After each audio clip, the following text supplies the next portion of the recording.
হয়েছেটা কি? হয়েছে সর্বনাশ। এ রাজ্যের পতনস্তক, যা আগে ঘটেনি তাই ঘটতে চলেছে। ব্যাপারটা একটু খুলে বলুন না, আমি এই গ্রামে নতুন মানুষ, কিছুই বুঝছি না যে। বটে, এই রাজ্যে বিদ্রোহ লেগেছে। বিদ্রোহীরা ওই এলো বলে, দেখুন ওই দেখুন বিদ্রোহীরা আসছে, আসছে, বিদ্রোহীরা আসছে, আসছে, আসছে, বিদ্রোহীরা আসছে। ওই তো চলছে বল্লভের ডগা, আর ওই তো ওদের দলপতি। আচ্ছা, বিদ্রোহীরা তো আসছে, কিন্তু আমরা তার করছি কি? ঠিকই তো, আমরা তার করছি কি? আচ্ছা, সিপাই বরকন্দাজ সব গেল কোথায়? ওই যে আসছে। এই যে সেনাপতি মশাই, তাহলে শেষ পর্যন্ত হাজির হয়েছেন। আর এদিকে বিদ্রোহীরা যে এলো বলে। কোথায় ভাবলে? ওই যে ওইখানে। তা ছোলা দানা দিয়েছো তো? নইলে আবার উচ্চস্বরে চি চি করে ডাকতে শুরু করবে। আজকে হ্যাঁ দিয়েছি। বেশ। চলবে না, চলবে না, চলবে না, চলবে না,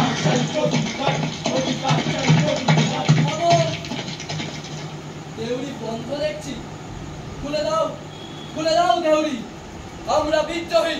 কি হলো? খুলে দাও বলছি। দেউড়ি খুলে দাও।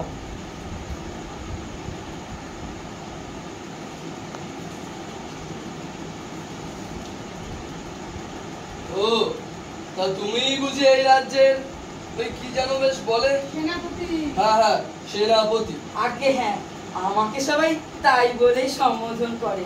তা আপনি বলুন, আপনার জন্য আমি কি করতে পারি? আমার জন্য?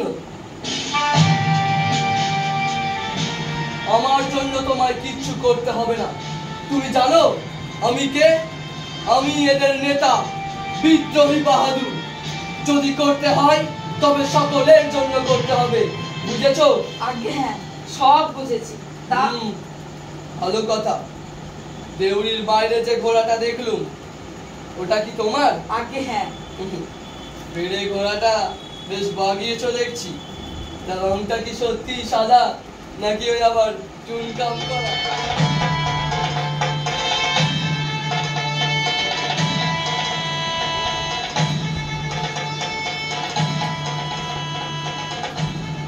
প্রণাম নেবেন মহারাজ। প্রণাম নেবেন।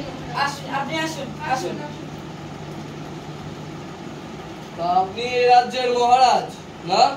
আগে হ্যাঁ, ঠিকই ধরেছেন, আমি এই রাজ্যের মহারাজ। তা মহারাজ হিসেবে আপনাকে অবশ্য মন্দ মানায়নি। হ্যাঁ, তা আপনাকে সামান্য একটু খুশি করতে পেরেছি, তাতেই আমি নিজেকে ধন্য মনে করছি। আপনি জানেন এই রাজ্যের সিংহাসন আপনাকে পরিত্যাগ করা উচিত? আগে না, এখন তো জানি না। জানেন না? এই এখনো জানেন না? আপনার মন্ত্রী মশাই আপনাকে বিষয়টা বলেনি? মন্ত্রী? মন্ত্রী মশাই? মন্ত্রী তো আমার কিছু। মন্ত্রী মশাই! মন্ত্রী মশাই! দূরে! কোথায় ছিলেন এতক্ষণ? ইনি কখন থেকে অপেক্ষা করছেন? এই যে আসতে, এই জন্য দেরি হয়ে গেল মহারাজ। কি আপনার পাগড়ির এই হাল হলো কি করে? মহারাজ, আমি চত্বর দিয়ে আসছিলাম মহারাজ, হঠাৎ দেখি পেছনে পাগড়িতে টান। বাবা, তারপর দেখি একটা টেপে ঘোড়া পাশের রোয়াক থেকে আমার পাগড়ি চিবোতে শুরু করেছে। টেপে ঘোড়া? চুপ! না না, টেপে নয়, চারপেই, কিন্তু একটা একটু ওরা কি না।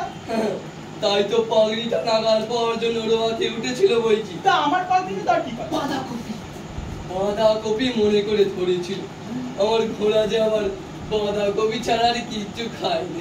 থাক থাক ওসব বাজে কথা। এখন মহারাজকে বলো কি জন্য আজ আমরা এখানে এসেছি। কি জন্য আপনারা এখানে এসেছেন? রাজার রাজগিরি ঘোচাবার জন্য। সঙ্গে সঙ্গে তোমার চাকরিও যাবে। তা বটে, তা বটে। আমি বলছিলাম কি, এই রাজসভায় দাঁড়িয়ে তর্কাতর্কি না করে একটু কিছু খেয়ে একটু বিশ্রাম নিয়ে হ্যাঁ কথাবার্তা শেষ করলে হতো না? কথাবার্তা? জানেন আমরা বিদ্রোহী, দাবি নিয়ে আপনার বিরুদ্ধে বিদ্রোহ ঘোষণা। এই, তুমি চুপ করো, থামো। এই এই একদম চুপ। কথা হচ্ছে আমার মহারাজের সাথে। আর হ্যাঁ, আমার না, আমাদের বিদ্রোহ শান্ত হবে তখনই যখন আপনি এই সিংহাসন পরিত্যাগ করবেন। দেখুন, গত 14 পুরুষ ধরে আমরা এই সিংহাসনে বসে আসছি। যদি 14 পুরুষ ধরে বসে থাকেন তবে তো পা ছাড়ানোর জন্য উঠে দাঁড়াতেই হবে। কিন্তু কিন্তু আমার অতি বৃদ্ধ প্রপিতামহ রাজ চক্রবর্তী শ্রীযুক্ত দিব্যাদিত্য।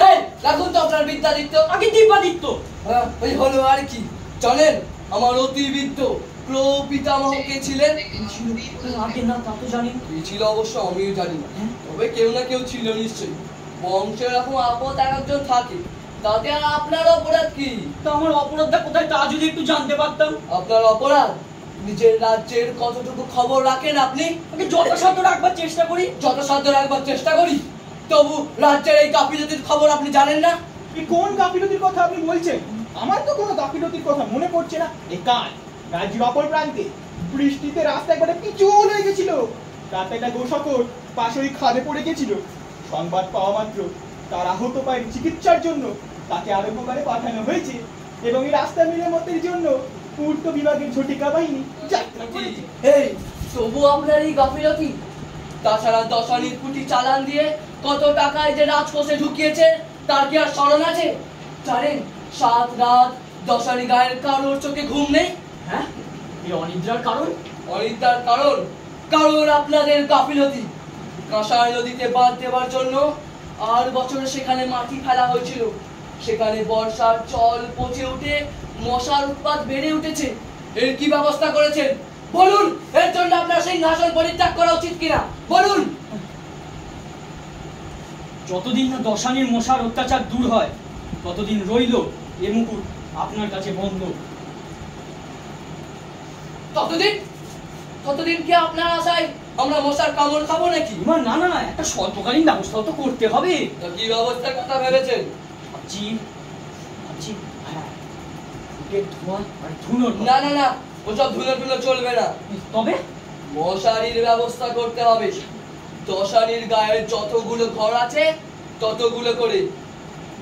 আগে তাই হবে, তাই হবে। হ্যাঁ, জালি দেওয়া মশারি হয় জানো, নইলে আবার গরমে পচে মরতে হবে। আগে তাই তাই তাই হবে, তাই হবে, তাই হবে, তাই তাই হবে। মনে থাকে জানো।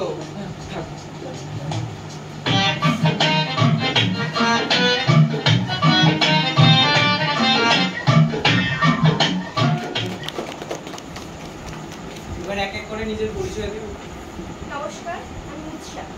নমস্কার, আমি সায়ন। নমস্কার, আমি শেখ শাহিন। নমস্কার, আমার নাম অনুপম। নমস্কার, আমার নাম প্রিয়ক দাস। নমস্কার, আমি উদয়েন্দু দাস। নমস্কার, আমি সুপ্তি ঘোষ। নমস্কার, আমি সায়ন সিংহ।